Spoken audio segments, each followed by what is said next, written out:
저는 사남일녀 집안의 맏며느리로 시집 왔습니다. 오래전 홀로 된 시어머니, 아직 고등학교에 다니는 막내 시누이까지. 괜찮을까 걱정도 됐지만 장남으로서 최선을 다하는 남편의 모습이 믿음직스러워 결혼을 결심했죠. 그렇게 맏며느리의 삶이 시작되었습니다. 남편은 서울 토박이, 저는 전라도 토박이. 음식부터 생활 방식까지 많은 차이가 있었지만 제가 늘 맡았기에 큰 싸움은 없었습니다. 그땐 그게 당연하다 생각했죠. 매달 남편의 월급날이면 시댁에 생활비도 보냈습니다. 작은 아가씨와 작은 도련님이 아직 학생이었기에 생활비를 보내며 나름 뿌듯함도 있었지요. 물론 직장에 다니시는 두 도련님도 보탰습니다. 불만은 없었지만 늘 저희 부부 생활은 빠듯했습니다. 이러다 애기라도 태어나면 큰일이다 싶어 미용기술을 익혔습니다. 자격증은 땄지만 월급을 주며 초보를 받아주는 곳은 없었습니다. 가게를 차리자니 돈이 없었고 그날부터 동네에 있는 부업이란 부업은 가리지 않고 시작했죠. 봉토풀 붙이기, 박스 접기, 쪽가위로 고무라인 자르기.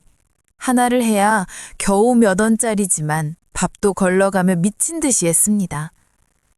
또 손재주가 좋았던 저는 겨울이면 동네 아주머니들의 부탁으로 뜨개질을 해 아이들 조끼며 니트, 목도리 등을 짜주며 돈을 모았습니다. 그 당시 제 손은 성할 날이 없었습니다.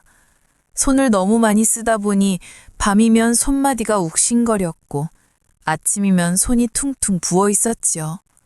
그래도 괜찮았습니다. 그 사이 두 딸이 태어났고 모아진 돈으로 자격증을 딴 지 5년 만에 작은 가게를 열 수 있었습니다. 하지만 손님이 많지 않아 부업을 할 때보다 궁핍해졌습니다. 하루는 딸아이가 없어져 황급히 찾아 나섰더니 동네 가게 앞에 쭈그리고 앉아 멍하니 아이들을 보고 있더군요. 송아, 뭐해? 걱정했잖아. 가자. 엄마, 저거 먹고 싶어. 아이가 가리킨 건 다른 아이들이 마시고 있는 콜라였습니다. 엄마가 가게 가서 미숫가루 타줄게. 가자. 딸아이의 탈을 잡아 끌었지만 그 순하던 아이가 그날따라 완강하게 울며 버티더군요. 그러나 저는 사주지 못했습니다.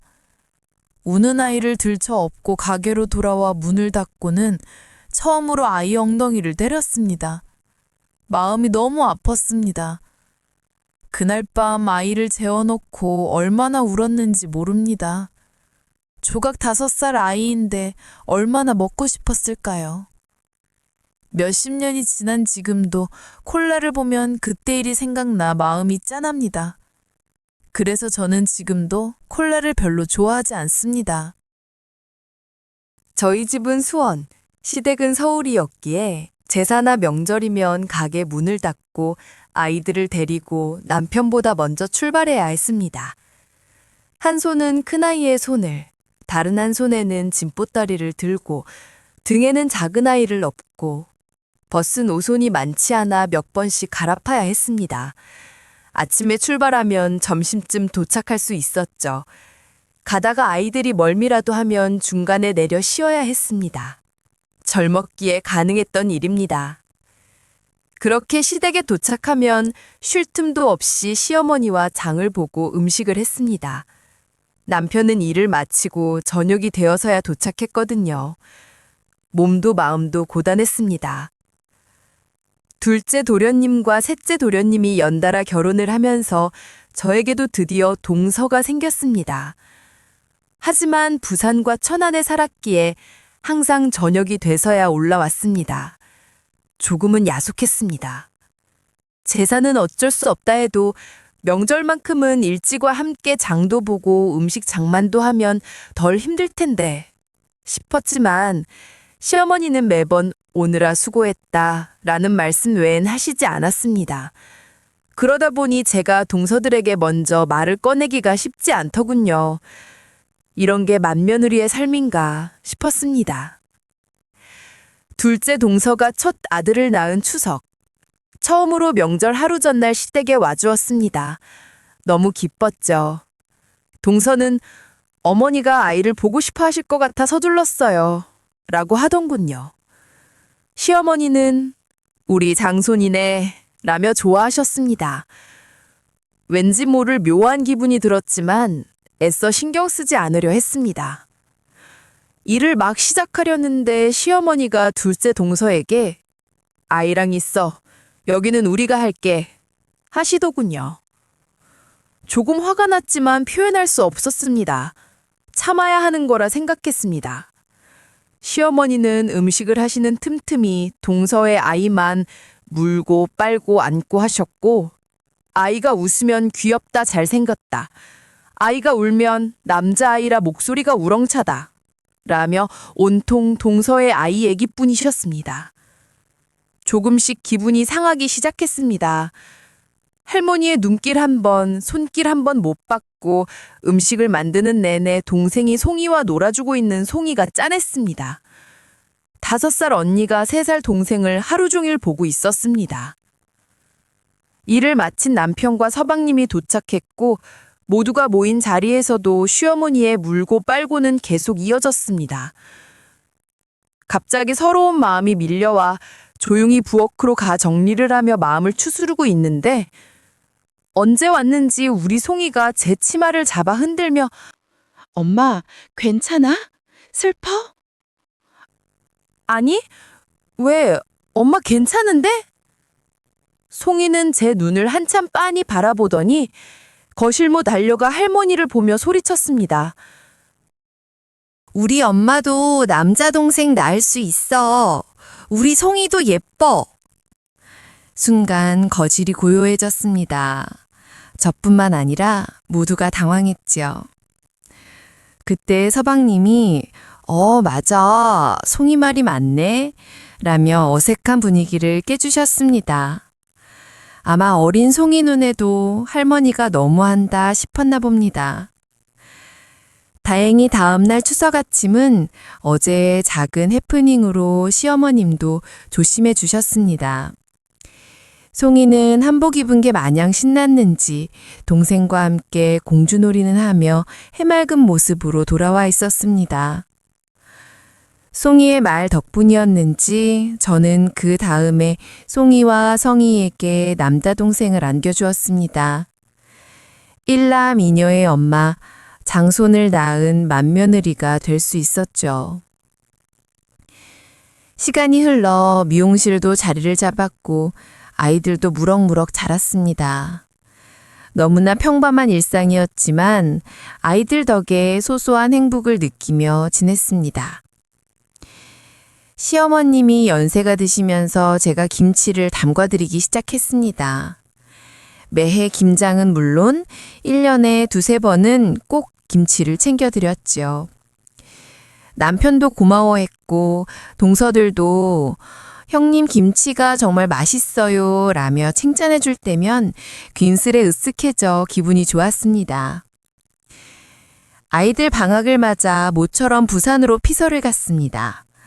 식구가 된 지 몇 해가 지났지만 서방님 댁을 찾은 건 이번이 처음이었죠. 집에 들어서는 순간 괜히 조금 기가 죽었습니다. 평범한 직장인인 제 남편과 달리 대학을 졸업해 대기업에 다니는 서방님의 생활은 확실히 달라 보였어요. 솔직히 동서가 아주 조금 부러웠습니다. 하지만 우리도 맞벌이 하니까 금방 따라잡을 수 있겠지 하며 스스로를 다독였죠. 저녁 준비를 하려고 동서와 함께 냉장고를 여는데 순간 이상한 기분이 들었습니다.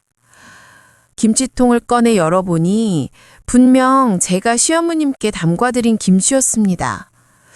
순간 이게 뭐지? 라는 생각에 동서에게 물었습니다. 동서는 잠시 말을 잇지 못하더니 형님, 나중에 전화로 말씀드릴게요. 지금은 말씀드리기가 좀 그래요. 하고 얼버무렸습니다. 맛있어서 조금 가져왔다든지 시어머님이 나눠주셨다든지 그런 말이 나와야 할 것 같은데 나중에 말하겠다니 더 의아했습니다. 피서 내내 마음이 찝찝했습니다. 그렇게 피서를 마치고 올라와 바로 동서에게 전화를 걸었습니다. 한참을 뜸을 들이던 동서는 조심스럽게 입을 열었습니다. 형님, 기분 나쁘게 들으시면 어쩌나. 사실 말씀을 드려도 될까 망설였어요. 거짓말로 돌려 말할까도 생각했는데 그래도 솔직하게 말씀드리는 게 나을 것 같아서. 너무 장황하게 시작하니 제 심장은 점점 조여오는 것 같았습니다. 그리고 이어진 말은 동서가 시어머님 댁에 들렀는데 검정 비닐봉지에 쌓여있는 김치통이 냉장고에 있었고 동서가 이게 뭐예요? 여쭤보니 손이 엄마가 담가온 건데 버려야 하나 누굴 줘야 하나 생각 중이야 라고 말씀하셨다는 겁니다. 왜요? 라고 물으니 모르는 사람들 머리나 만지는 더러운 손으로 담근 김치를 어떻게 먹어? 그 순간 저는 숨이 멎는 줄 알았습니다. 눈물조차 나오지 않았습니다. 남의 머리나 만지면 번 돈으로 지금까지 본인이 생활하고 있다는 것을 모르셨을까요? 시어머니가 돌아가신 지금도 그 말은 제 가슴에 비수처럼 꽂혀 있습니다. 이야기 공감이 가셨다면 구독과 좋아요 부탁드려요. 구독과 좋아요는 다음 편 제작에 큰 힘이 됩니다.